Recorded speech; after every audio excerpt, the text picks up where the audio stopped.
What up, Fightful fam? Shakiel Mahjouri here with not a UFC fighter yet, but very soon to be, Matt Dixon. This is a new gig for me, and you're the first prospect that I've got on the YouTube channel. So thank you for doing this today, my man. Oh man, thank you for having me. Yeah, now I saw a fight. So you take on Orion Cosce at Contender Series on August 18th. I saw that you found out about the opportunity in kind of a funny way. You got a text from Shelby. You thought someone was punking you. Can you tell me a little bit about what was going through your mind when you got that message?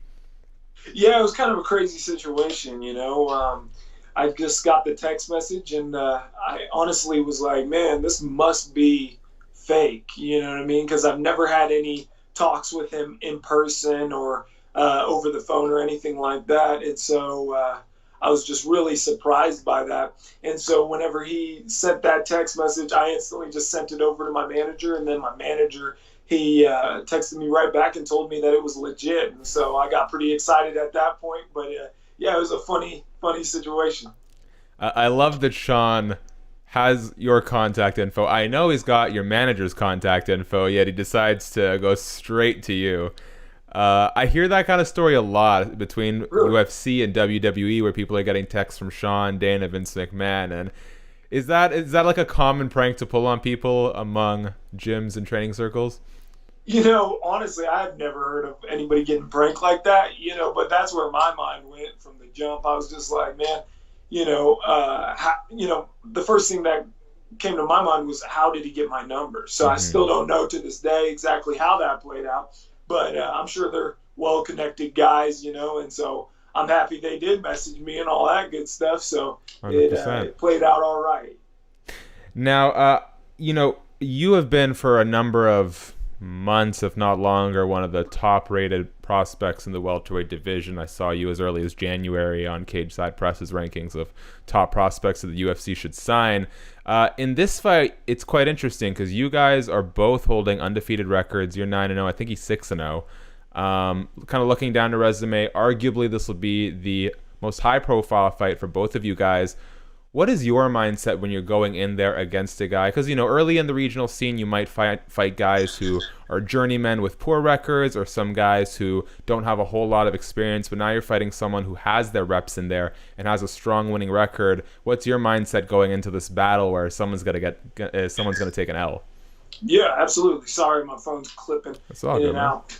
Honestly, for this fight, it's preparing for it just like any fight. I take every fight seriously, no matter what my opponent's record is or anything like that. But I feel very confident. I feel very well prepared, and I feel like, everything leading up to this moment has been just perfect timing. Going in, like I said, it was a little bit of a odd way for me to find out about the Contender Series and all that stuff, but the timing did begin to feel right. We've had opportunities in the past to jump into the UFC and then on Contender Series, but we were already held up in, different contracts and things of that nature. So it was awesome, man, how it played out. And I honestly feel very prepared for this fight.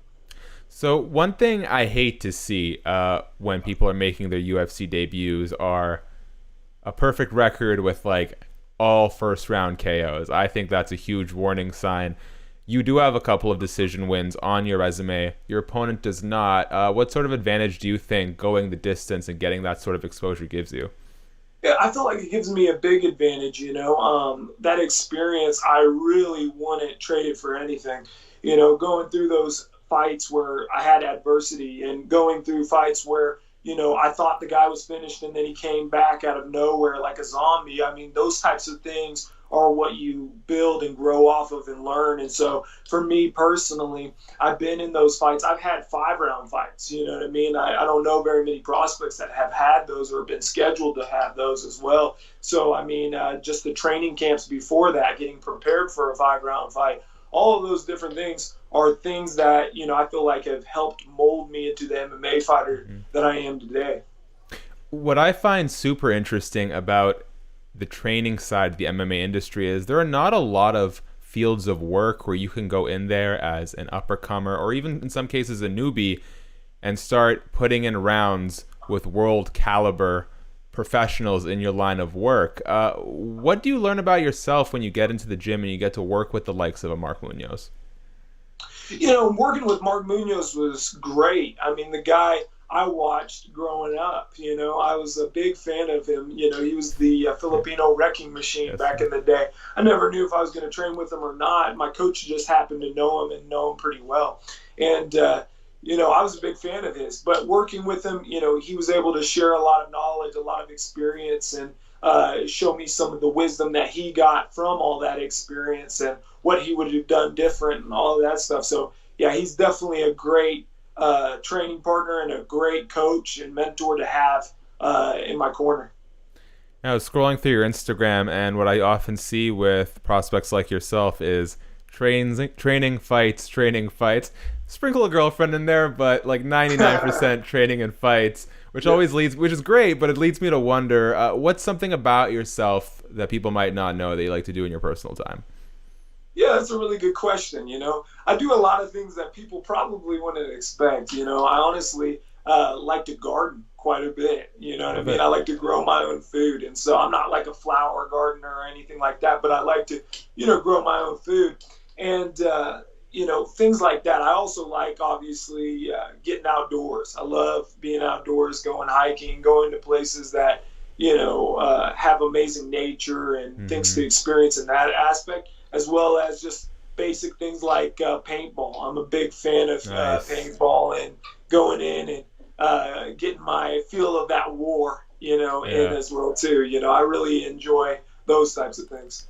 Yeah, but I actually talked to Ashley Yoder about her new produce growing hobby in the midst of all this pandemic. So I think if I go too deep into it, people are going to start hazing me for turning this into like a gardening channel. Yeah. All right, then you need to, if you love nature, you should come up see Vancouver. Beautiful spot, 20 minutes to the mountain, 20 minutes to the ocean. Nice. And you got to get to Donald Cerrone's BMF Ranch for some paintball. Hey, dude, that would be awesome. That'd be super cool. Yeah. All right, as we wrap up, when you look at the next 365 days of the year, what do you envision for yourself in terms of your pro career? Honestly, I see the whole nature of MMA really shifting with this whole coronavirus epidemic because everybody's fighting so much sooner, back to back to back. And it's a lot of these guys that are fighting from the beginning, early on in their contracts and things of that nature. So I plan on staying busy. I think that this fight year is going to be an active one, and I enjoy staying active. And so it's going to be, honestly, I think a very successful year. 100%. Yeah, there's no time like now to make a splash. If you're open to taking quick fights and getting a lot of repetition in there, it's the perfect time to do it. Matt Dixon, you fight Orion Cosce at Dana White's Tuesday Night Contender Series on August 18th. I want to wish you the best of luck, and I look forward to talking to you again, man. Hey, thank you very much. I appreciate your time. Fightful